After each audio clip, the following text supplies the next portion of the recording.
Today we'll be showing how to pair your iPhone to Apple CarPlay with the VLite. First thing you'll do is go to the support app. Go to the last option. You got a little arrow down here.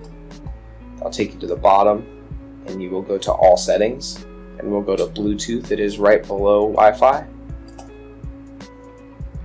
Turn on Bluetooth and then on your phone settings,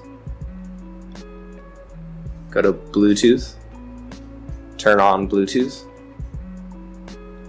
and you'll see the phone pop up on the VLite.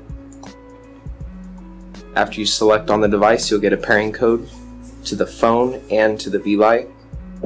Make sure you allow access for contacts and pair. Alright, now that we're paired to Bluetooth, you can select the back button up here.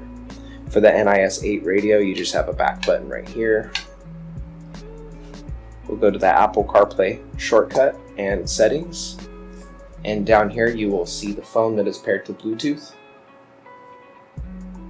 It says tap to connect, so we will press enter. During this time, the phone will receive a pop-up and it'll say use CarPlay. Select use CarPlay and then just wait for the phone to pair to the VLite. And there you have it, there's Apple CarPlay.